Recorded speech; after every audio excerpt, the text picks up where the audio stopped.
listening in to the senior class. Today we have a really good, some really deep insight from what I consider to be one of the experts in the industry in risk management. This is Jeff Copeland, and Jeff is retired as a PM, a senior PM, an owner, a president, a CFO. There's not much he probably hasn't done, or CEO, I guess. He's probably played CFO too, Jeff, somewhere along the line. And but we're glad he's here with us. He's from Columbus, Ohio. Jeff, how are you doing this morning? Doing great. Glad to be with you. All right. Well, let's get right to it because we got a lot of good things. Jeff, one of the things that you and I have talked about over the years is just the impact that some contractors have. And you just had made a comment before we went on air live about some of the return of what you're seeing in some of these contractors. And one of the first points I know you feel strongly about is bidding within your competencies as a company. In other words, don't go buy work. Can you explain that a bit? Sure. One of the challenges when there's plenty of work out there is to try and grab all you can. And sometimes when we do that, we forget that I'm a small building builder. I've never built a bridge, but doggone, there's only one guy bidding that bridge. I think I'm going to bid that. And I've never built a bridge, and that's a pretty good guarantee you probably won't make any money building that bridge. Tend to do that. We tend to look around and go, oh my gosh, there's some more. Oh my gosh, there's some more. And meanwhile, we're floating out with the tide. We're getting farther from the shore and farther from the shore. And right. When the market starts turning down, and I'll use the 08, 09 events, which I'm sure everyone's familiar with. When 05, 6, and 7 happened, everybody had plenty of work, and everybody was taking on more work, and it was just yay Ross, and we couldn't find enough people. And when the bubble broke, we got caught with bad jobs. We got caught with unqualified people. The industry, tanked. But we're a trailing indicator, so we're looking in 08, and we're seeing other companies go down while we still got backlog. Right. And we started watching the backlog erode. We couldn't fill it, and so then we had to get rid of people, and we had bad jobs, and bad jobs got worse. So I'm seeing that again. I'm seeing guys not do again what he did in that cycle. And we had lunch a couple weeks ago, and guess what? He's doing it again. There we go. Because he just couldn't pass up that job. Right. Because by God, I think we can make a lot of money on that next job. That's right. So that's what I'm talking about. Stay with what you know. One of the things that I get sometimes feedback from contractors that I do consulting with is when they've gotten in a little bit of trouble, they said they admitted finally in the end that they really didn't understand the contract. I know that's a major point for you. Knowing what your rights are. What are the billing? Expand on that for us a little bit. Okay. It's hard to sit down and read contracts. I know that. It's frustrating. And most, if you're working for big owners, they've modified that contract. It is not a standard AIA or a standard ComDoc or whatever. They've modified it. They've put their language in it. You need to get in there and read that. And once your bidding has to reflect that. I know some hospital chains that tell you in the documents that they will not pay you earlier than 180 days because they get paid by the federal government on their Medicaid on a 180-day cycle.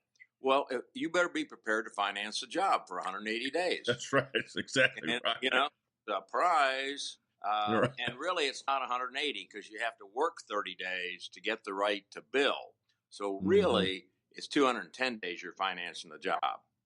Oh man, that's 7 months. Okay, yeah. Think about it.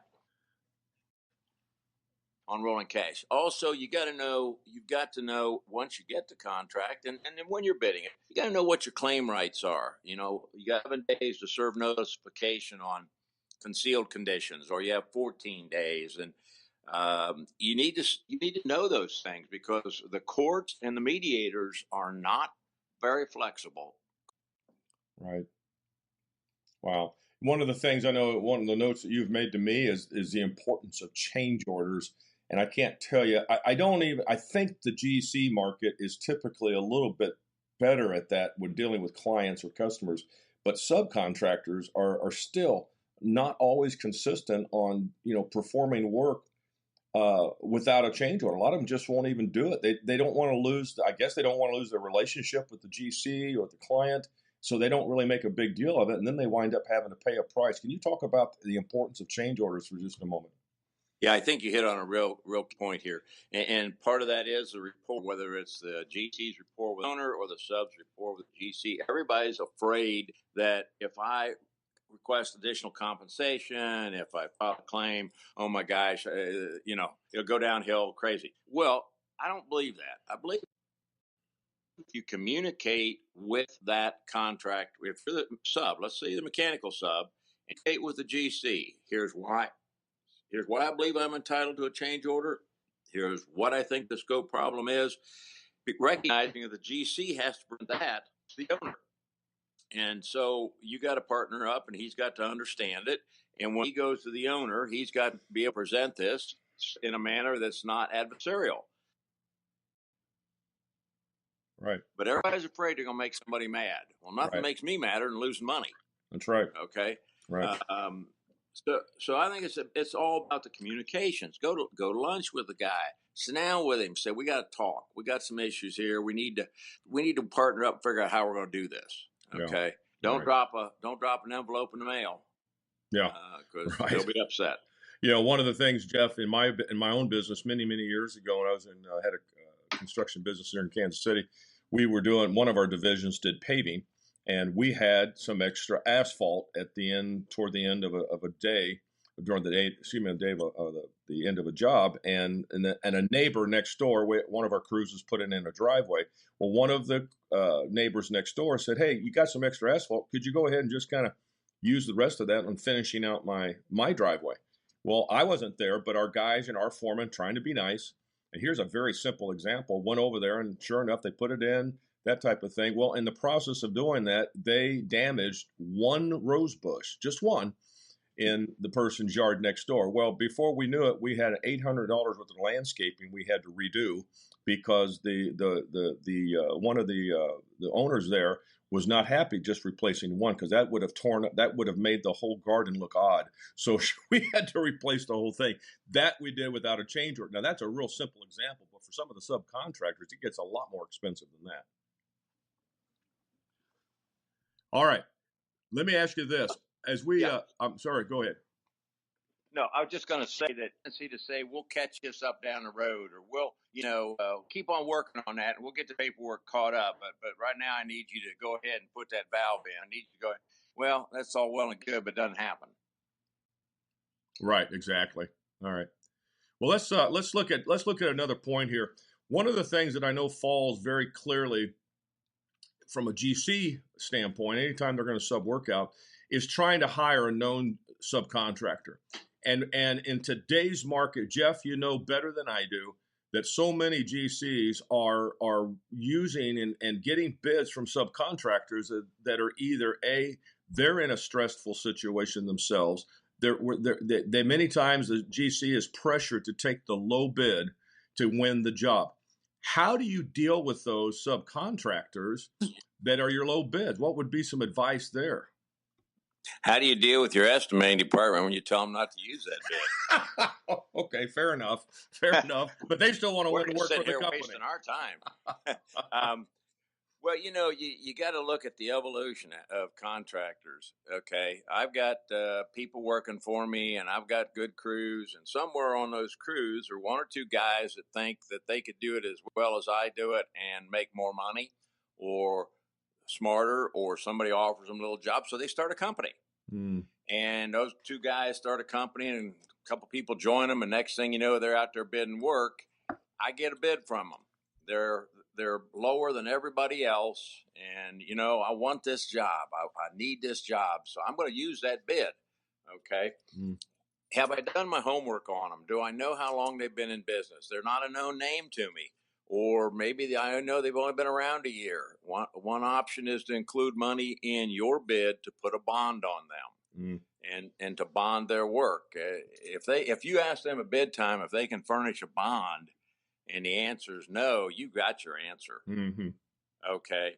Secondly, I really believe that you have to set a threshold and say, look, internally here, if we get 3 bids for a certain component, and one of them is more than 10% lower than the rest, we won't use that bid. Right. Or more than 8% lower. Depends on what you are, electrical, mechanical, whatever. But I think you got to set a threshold, and I think you have to stick to that threshold. This guy can't be that much smarter than everybody else. Yeah. You got 3 or 4 bidders at $100,000, 105, 107, and one guy at 82. Yeah. He's right. not that smart. That's right. Well, okay. Now, you've talked to me on this point from a GC's perspective. Jeff, let's look at the other side of the coin. I'm a smaller subcontractor. I'm trying to get established. I do have a commitment to quality, but the fact of the matter is, if I don't lower my pricing, and I can do that because I don't have the overhead that maybe my big competitive subcontractor competition has, but yet I've got to get work to build my business. All right, give me some advice as a sub-trade specialist that what I can do, even though I may be bidding low, what I better do to make sure, A, I stay out of trouble, B, I make some money myself, even though I'm not bidding a very high price. Well, I think first off, you've got to market to that contractor you're bidding to ahead of time. Okay? Be a known entity. Okay. All right. They're a lot more likely to be comfortable taking your bid if they know you than if they've never heard of you. Yeah, okay. Even if you only had lunch once or twice, right. At least they go, oh yeah, Bob and I, yeah, Bob's okay. We've talked. Okay. Yeah. Now that's one thing. Second thing is a lot of general contractors, after a job is bid, will share some information with you if you weren't low, or they'll kind of give you some ideas of where you stood. The key here is to try and find out what kind of numbers were out there and how bad did you get beat. Mm-hmm. Okay. Mm-hmm. Right. So if you think you can do it for, using my previous example, $80,000, but the market's bidding 100 on a similar job to this, be aware that you're leaving 20,000 on the table. Right. Okay. Because you think you can do this, but you don't know you can. That's exactly right. That's exactly right. I've seen a lot of sub-trade guys who are actually really good workers. Good. They have good companies, but they're in a bind financially, and they will. Right. And what we talk about buying work, they'll buy their work if they can. And boy, they just seem like they compound their problems. Yeah, they're working for cash flow, not for profit.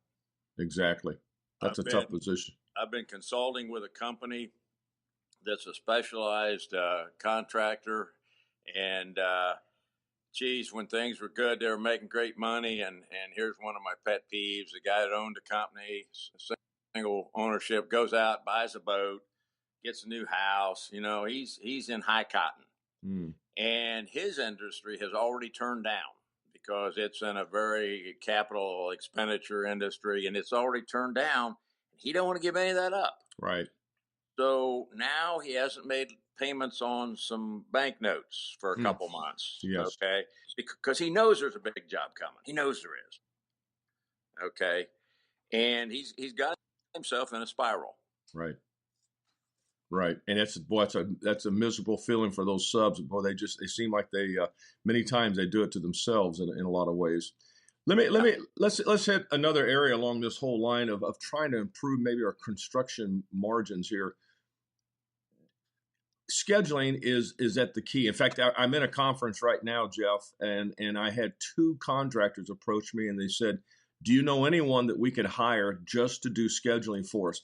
It has become perhaps one of the most important critical elements in any organization because you can sell the work, you can have great crews, but for some reason, if you can't bring those great crews to fulfilling that schedule, you got a problem. How important is it to develop a thorough? I know it's easy to say, well, it is important, but give us some expression of what you've seen here with your own businesses through the years, and then with these contractors you're consulting with, the importance of a workable schedule and then following it. Okay, well, you're on one of my, I don't know how many pet peeves I have, but this is one of them. I must be a very irritable guy. I've always been under the philosophy that if I could build it on paper, I could build it in the field.